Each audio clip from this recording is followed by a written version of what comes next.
So magluluto na naman tayo kasi tanghali na naman. Luluto naman tayo ng uulamin natin. Oh. Yan. Uy. Mainit na yung kawali ko ah. Tingnan nga natin kasi masyadong malakas ang apoy. Yung sobrang lakas ng apoy, lumiliyab pa naman.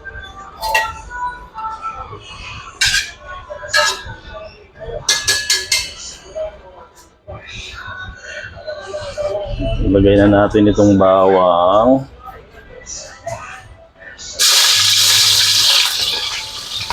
Ilagay na natin itong loya. Maganda pag maraming loya.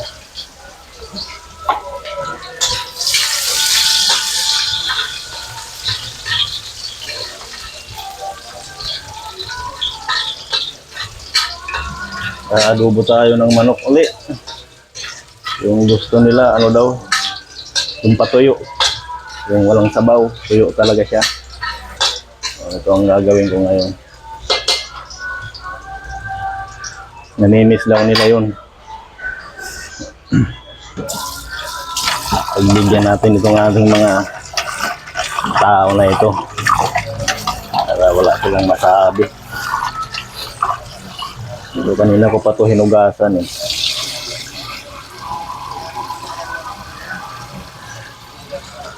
Siyempre, nag-prepare muna tayo bago tayo nag-live.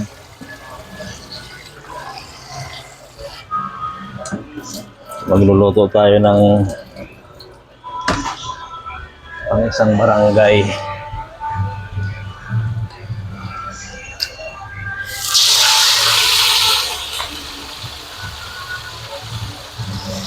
Dalawang buong manok itong malalaki. Ito ang ulam natin ngayong tanghali.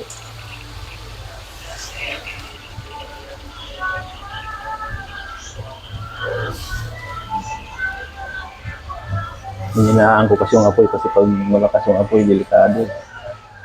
Mahirap eh. Lumiyab eh.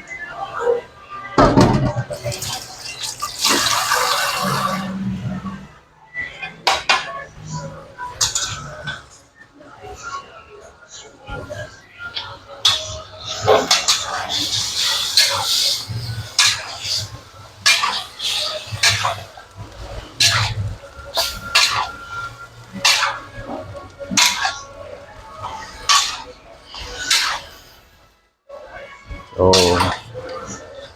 11 na. Sakto lang ito.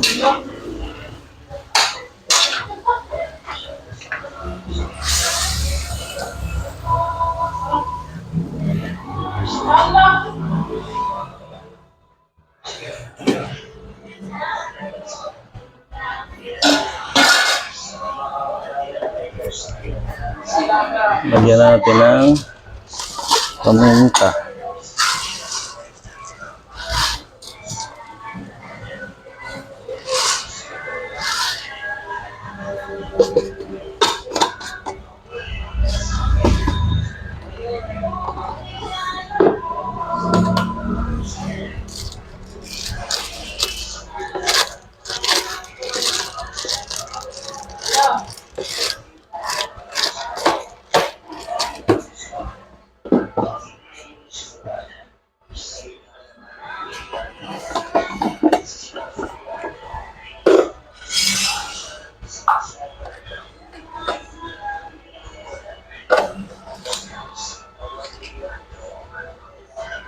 Yan natin ang Knorr cubes para masarap ang lasa.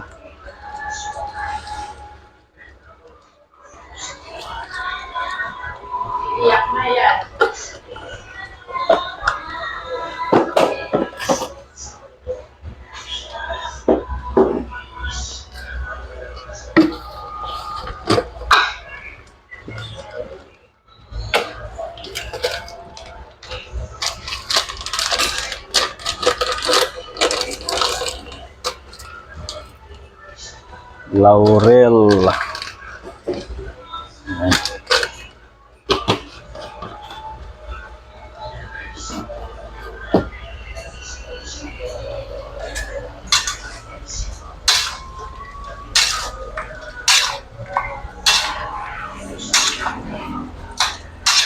Napakainit. Grabe.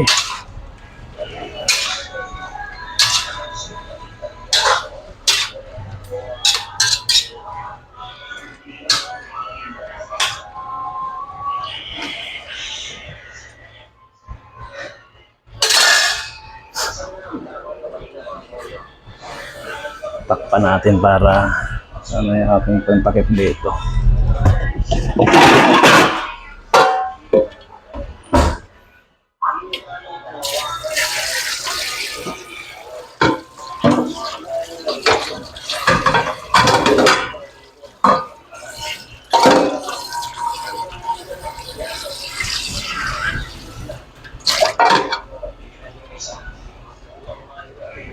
Takpan natin para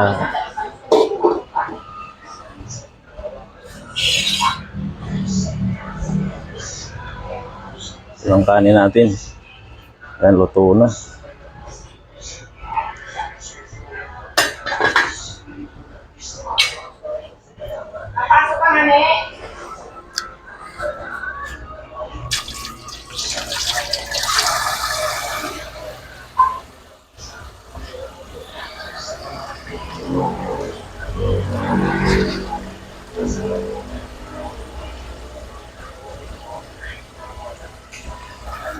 Kalimutan ko pa yung sili. Kala ko mayroon pa akong stock dito. Inubos ng aking mga tao. Mahilig kasi sila sa sili.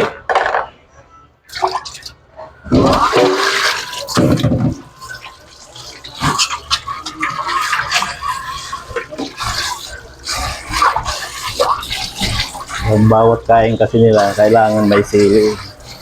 Kaya napakabilis lang maubos yung sili.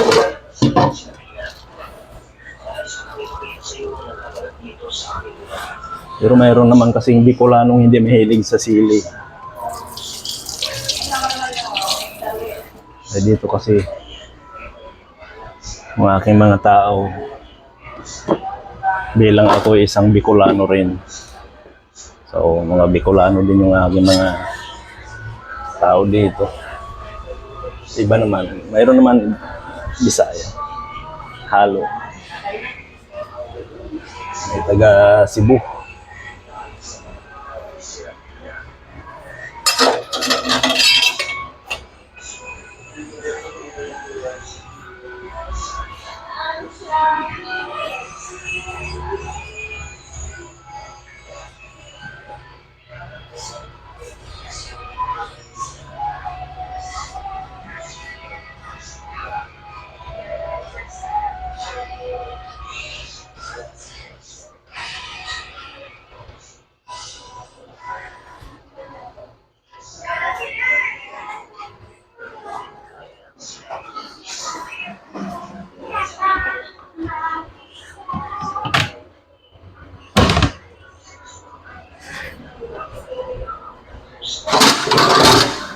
Yes, ba?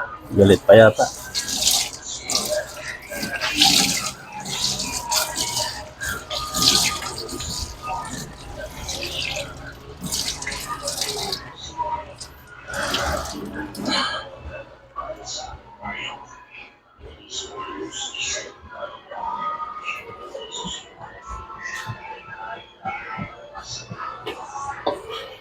Uy.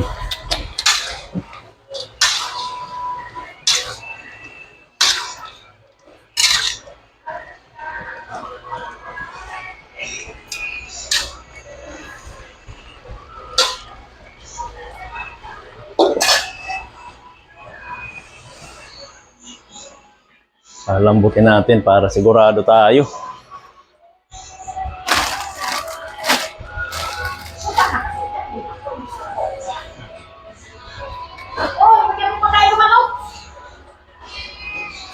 Hoy, halika nga dito. Saan-saan ka na naman galing na galaan ha. Pupunta ka rito kung ano ka lang kakain ka lang ha. Dito. Dami akong alaga kasi rito.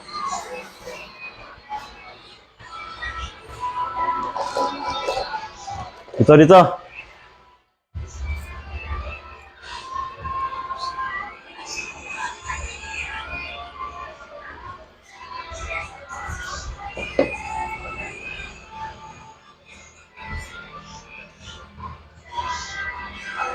So, di ako nakawala ng dog food.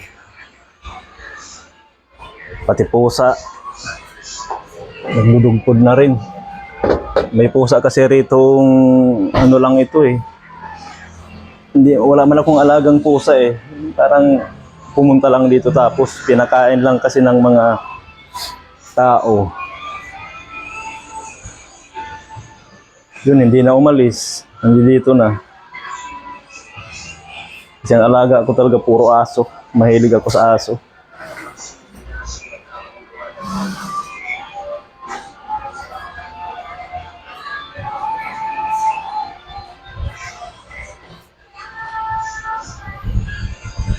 Busy yung aking mga, ayun.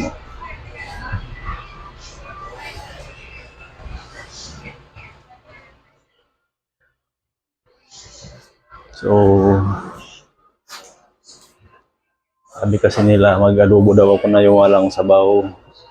Kasi di ba yung kadalasan na nag-adobo yung parang may sabaw-sabaw.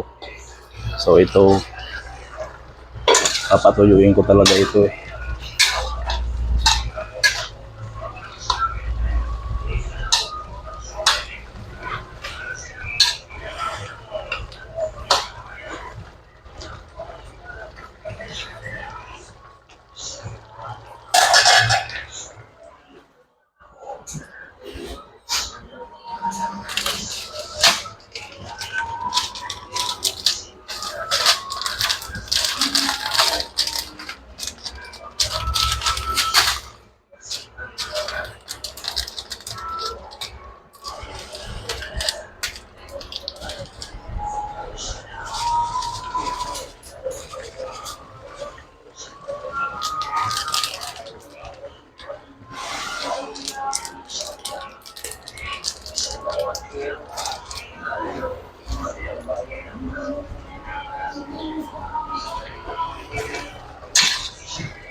Pakainit, grabe.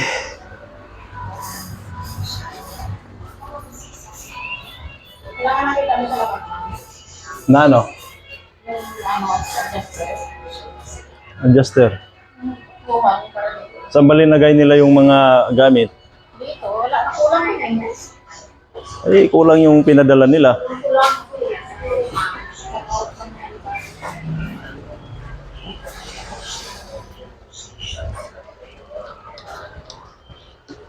Lagyan na natin ng toyo para umano na dun sa laman ng manok. Yan sa ano lang, oh. May adjuster yan. May plastic na skin.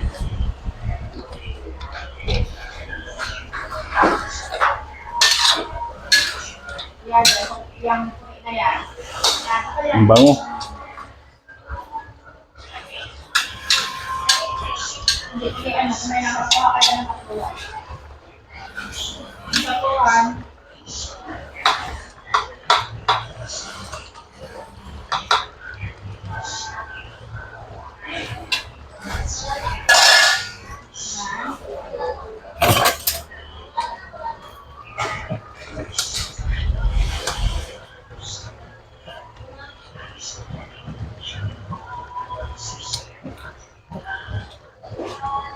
Okay.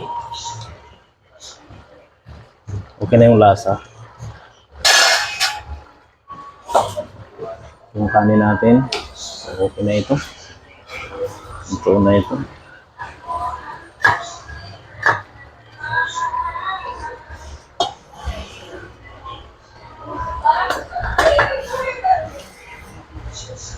Bubulot sa'yo. Okay na siya. Mag-aantay na lang tayong lumambot ng kaunti yung ano, manok. Palambutin natin para masarap. Bang kulang na lang kahit buto kainin mo.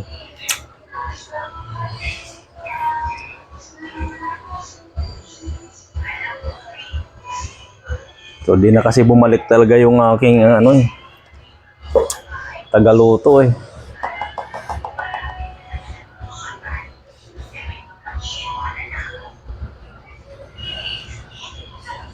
Kaya pag wala akong ginagawa, ang trabaho ko, tumulong sa kanila. Tulad ngayon, walang magluluto. So ako ang magluluto. So ganun lang tayo.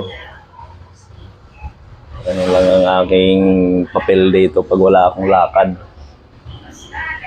So pag may lakad naman kami, mayroon naman ditong pwedeng magluto eh. So ganun lang. Pero pag tamad talaga, walang magluluto, naalanganin kami sa oras. Jollibee. Yun lagi ang ano namin. Eat out.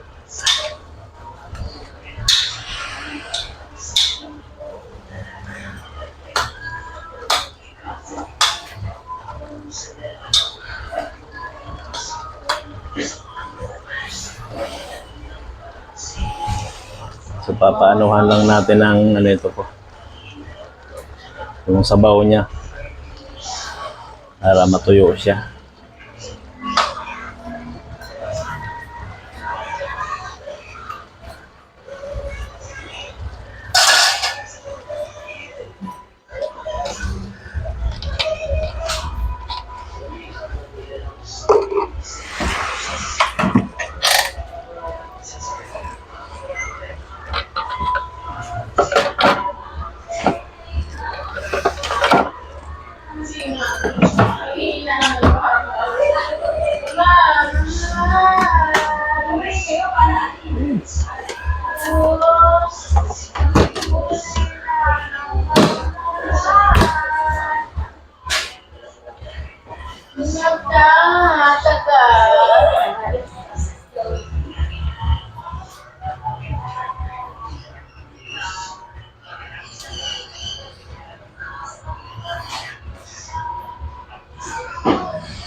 Ba tayo magbukas ng ilaw dyan? Hindi ka ba kayo nadidiliman dyan? Ang dilim-dilim dyan eh.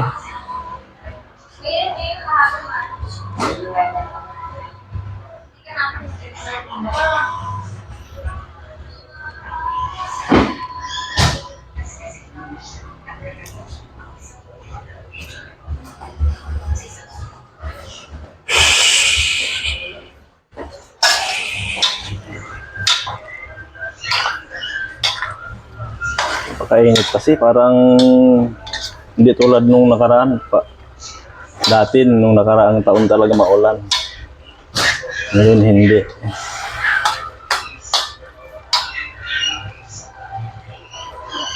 Pakainit.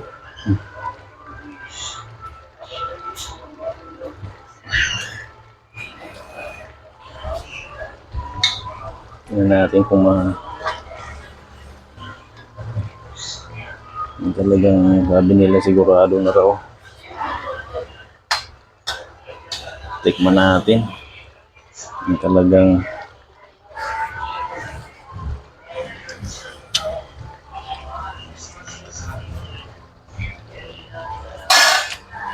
manok na manok pa rin ang lasa.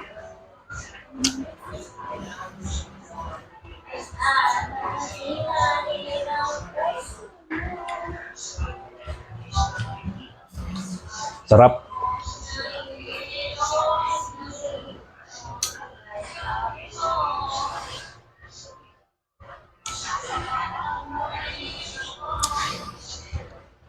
Abang na yung mga alaga ko. Ito ang aking mga alaga.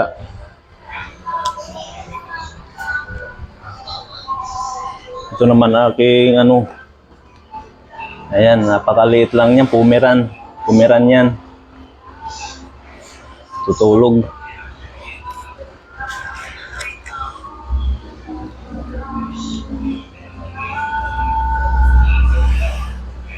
Tsereng! Ganyan ang linuluto ko.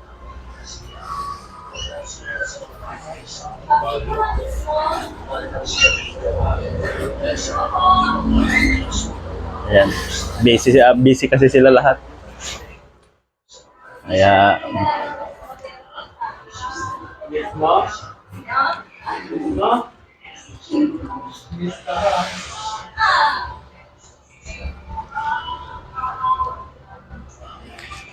so maraming salamat guys sa lahat-lahat, sa mga nagsusuporta sa channel natin. Thank you very much sa inyo. Ano? So, hanggang dito na lang tayo. Sa susunod uli. Thank you very much.